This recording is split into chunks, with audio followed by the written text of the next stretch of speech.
യേശുക്രിസ്തുവിനെ മാത്രം സ്വന്തമാക്കിയാൽ മതി, നിന്റെ ജീവിതത്തിന് അർത്ഥമുണ്ടാകും. പ്രിയപ്പെട്ടവരെ, മോശ എന്തുകൊണ്ടാണ് ദൈവം തൻ്റെ കൂടെ വേണമെന്ന് നിർബന്ധം പിടിക്കുന്നത്? ഒരുപക്ഷെ മോശയ്ക്ക് അത്ഭുതങ്ങളും അടയാളങ്ങളും കണ്ട് മുന്നോട്ട് പോയാൽ മതി, മോശയ്ക്ക് തേനും പാലും ഒഴുകുന്ന നാട്ടിൽ എത്തിയാൽ മതി, ജനത്തിന്റെ പ്രവാചകനായി അറിയപ്പെട്ടാൽ മതി. പക്ഷെ മോശ വാശിയോടുകൂടി നിർബന്ധത്തോടുകൂടി കരയാണ്, കർത്താവേ, അങ്ങ് ഞങ്ങളുടെ കൂടെ വരുന്നില്ലെങ്കിൽ ഞങ്ങളെ പറഞ്ഞയക്കരുത്. ഇത്രമാത്രം ദൈവത്തെ മുറുകെ പിടിക്കാൻ കാരണം ദൈവം ഇല്ലാതെ ഇനി മുന്നോട്ട് പോകാൻ കഴിയുകയില്ല എന്ന് മോശയ്ക്കറിയാം. ദമാസ്കസിലേക്കുള്ള യാത്രയിൽ നീ പീഡിപ്പിക്കുന്ന ഈശോയാണ് ഞാനെന്ന് വെളിപ്പെടുത്തപ്പെട്ട് കഴിഞ്ഞപ്പോൾ പൗലോസ്ലീഹായ്ക്ക് പിന്നീട് ഈശോ ഇല്ലാത്തൊരു ജീവിതമല്ല. അതുകൊണ്ടാണ് പൗലോസ്ലീഹ പറയുന്നത് ഫിലിപ്പിയർക്ക് എഴുതിയ ലേഖനത്തിൽ, എൻ്റെ ആഗ്രഹം മരിച്ച് ക്രിസ്തുവിനോട് കൂടി ആയിരിക്കുകയാണ്. യേശുവില്ലാത്തൊരു ജീവിതമില്ല, യേശുവില്ലാത്തൊരു മുന്നോട്ടുള്ള യാത്രയില്ല. പ്രിയപ്പെട്ടവരെ, അതിന് പറയുന്ന പേരാണ് കൃപ. ഈ വചനഭാഗം ധ്യാനിക്കുമ്പോൾ ഇന്ന് വളരെയധികം പ്രലോഭനങ്ങളുമായിട്ട് മല്ലടിക്കുന്നവരുണ്ട്.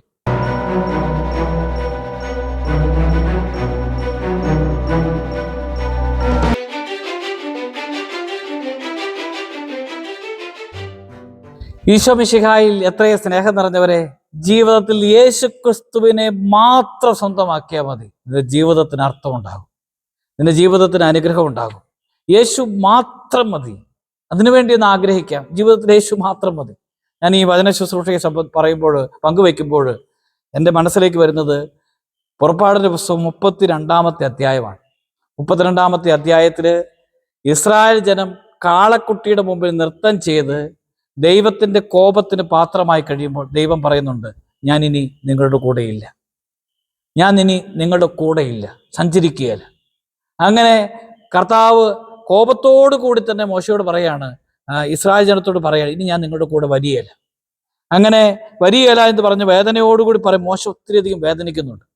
33-ാമത്തെ അധ്യായത്തിൽ കർത്താവ് മോശയോട് പറയാണ്, കർത്താവ് മോശയോട് കൽപ്പിച്ചു, നീയും ഈജിപ്തിൽ നിന്ന് നീ കൂട്ടിക്കൊണ്ടുവന്ന ജനവും ഇവിടെ നിന്ന് പുറപ്പെട്ട് അബ്രാഹത്തോടും ഇസഹാക്കിനോടും യാക്കോബിനോടും അവരുടെ സന്തതികൾക്കുമായി നൽകുമെന്ന് ഞാൻ ശപഥം ചെയ്തിട്ടുള്ള നാട്ടിലേക്ക് പോവുക.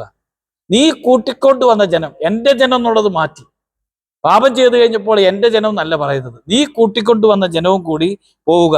ഞാൻ നിങ്ങൾക്ക് മുമ്പേ ഒരു ദൂതനെ അയക്കും. കാനാൻകാരും അമോര്യരും ഹിത്യരും പെരീസ്യരും ഹിവ്യരും ജബൂസ്യരും ഞാൻ ഒന്നിച്ചു കൂട്ടും. തേനും പാലും ഒഴുകുന്ന നാട്ടിലേക്ക് പോകുവിൻ, ഞാൻ നിങ്ങളുടെ കൂടെ വരുന്നില്ല. പ്രിയപ്പെട്ടവരെ, പാപം ചെയ്ത് ജനത്തിൻ്റെ കൂടെ വരുന്നില്ല എന്ന് ദൈവം പറയാണ്.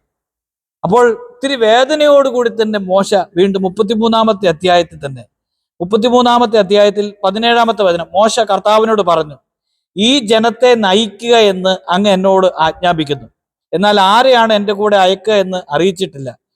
എന്നിട്ടും എനിക്ക് നിന്നെ നന്നായി അറിയാം, നീ എൻ്റെ പ്രീതി നേടിയിരിക്കുന്നു അവിടുന്ന് പറയുന്നു. അങ്ങ് എന്നിൽ സംപ്രീതനാണെങ്കിൽ അങ്ങയുടെ വഴികൾ എനിക്ക് കാണിച്ചു തരിക. അങ്ങനെ ഞാൻ അങ്ങയെ അറിയുകയും പ്രീതിപ്പെടുത്തുകയും ചെയ്യട്ടെ. ഈ ജനത അങ്ങയുടെ സ്വന്തം ജനമാണെന്ന് ഓർമ്മിച്ചാലും. കർത്താവ് പറഞ്ഞു, ഞാൻ തന്നെ നിന്റെ കൂടെ വരികയും നിനക്ക് ആശ്വാസം നൽകുകയും ചെയ്യും. പ്രിയപ്പെട്ടവരെ, മോശ എന്തുകൊണ്ടാണ് ദൈവം തൻ്റെ കൂടെ വേണമെന്ന് നിർബന്ധം പിടിക്കുന്നത്? ഒരുപക്ഷെ മോശയ്ക്ക് അത്ഭുതങ്ങളും അടയാളങ്ങളും കണ്ട് മുന്നോട്ട് പോയാൽ മതി, മോശയ്ക്ക് തേനും പാലും ഒഴുകുന്ന നാട്ടിൽ എത്തിയാൽ മതി, ജനത്തിന്റെ പ്രവാചകനായി അറിയപ്പെട്ടാൽ മതി.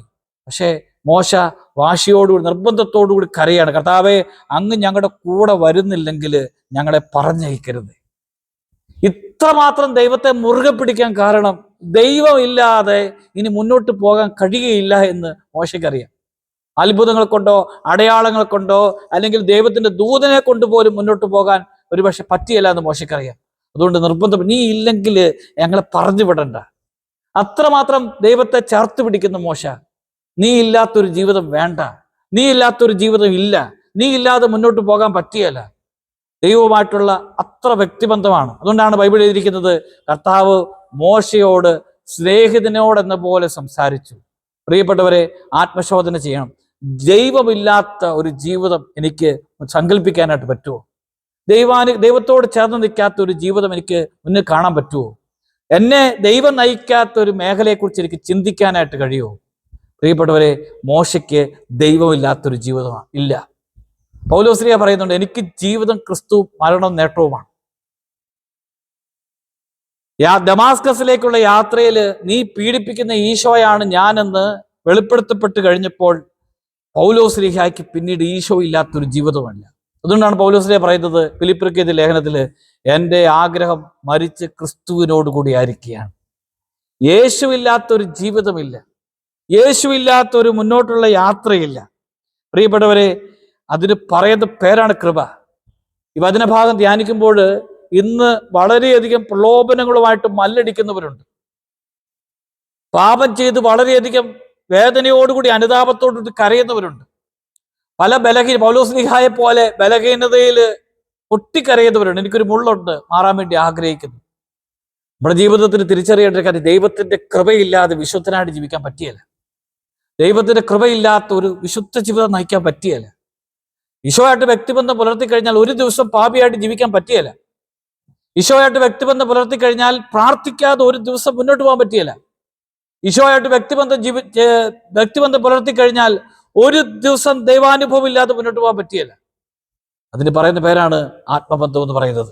പ്രിയപ്പെട്ടവരെ, ഈ ആത്മബന്ധം നഷ്ടപ്പെടുത്താതിരിക്കാം, ഈശോയായിട്ട് വ്യക്തിബന്ധം പുലർത്തുന്ന ആ ഒരു അവസ്ഥയിലേക്ക് പ്രവേശിച്ച് ചില സന്ദർഭങ്ങളിൽ നമ്മൾ നിസ്സഹായരായിട്ട് മാറും.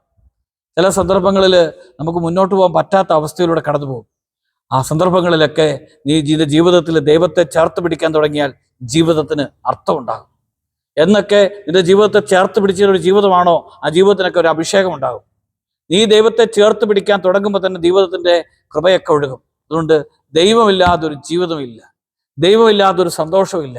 ഭൂമിയിൽ എന്തൊക്കെ ഉണ്ടായാലും, എത്രമാത്രം സന്തോഷം സുഖമൊക്കെ അനുഭവിച്ചാലും, നിനക്ക് ദൈവമില്ലാതെ ഒരു ദിവസം പോലും മുന്നോട്ട് പോകാൻ പറ്റാത്ത ആ ആത്മീയ അസ്വസ്ഥത, ഞാൻ അതിനെ പറയുന്ന ആത്മീയ അസ്വസ്ഥതയാണ്. പ്രാർത്ഥിക്കാൻ പറ്റാത്ത, അല്ലെങ്കിൽ ദൈവത്തെ കൂടാതെ മുന്നോട്ട് പോകാൻ പറ്റാത്ത അവസ്ഥ. അതുകൊണ്ടാണ് പരിശുദ്ധ അമ്മയും യോസേപ്പ് പിതാവും ഉത്കണ്ഠയോടുകൂടി ദേവാലയത്തിലേക്ക് പോകുന്നുണ്ട്. കാരണം അവർക്ക് ഈശോ നഷ്ടപ്പെട്ടു. ദേവാലയത്തിലേക്ക് കൂടുകയാണ്, അവർക്ക് നഷ്ടപ്പെട്ടു. ദൈവം ഇല്ലാത്ത ഒരു ദിവസം മുന്നോട്ട് പോകാൻ പറ്റിയില്ല. നമുക്ക് പ്രാർത്ഥിക്കാം, കർത്താവേ, കൃപയുള്ള അനുഭവമുള്ള അനുഗ്രഹമുള്ള ഒരു ജീവൻ നയിക്കുവാൻ എന്നെ ശക്തിപ്പെടുത്തണമേ, അവിടുത്തെ പരിശുദ്ധാത്മാവോട് നിറയ്ക്കണമേ. ആ കൃപയ്ക്ക് വേണ്ടി ആഗ്രഹിച്ച് ഒരു നിമിഷം നമുക്ക് കർത്താവിനെ സ്തുതിച്ച് ആരാധിച്ച് മഹത്വപ്പെടുത്താം. Hallelujah, hallelujah, hallelujah. യേശുവേ നന്ദി, യേശുവേ സ്തുതി, യേശുവേ ആരാധന, യേശുവേ മഹത്വം. നമ്മുടെ കർത്താവ് യേശുമിശിഹായുടെ കൃപയും പിതാവായ ദൈവത്തിന്റെ സ്നേഹവും പരിശുദ്ധാത്മാവിന്റെ സഹവാസവും നിങ്ങളോടുകൂടി ഉണ്ടായിരിക്കട്ടെ, ഇപ്പോഴും എപ്പോഴും എന്നേക്കും. ആമേൻ. ക്ഷമിച്ചു തരാം.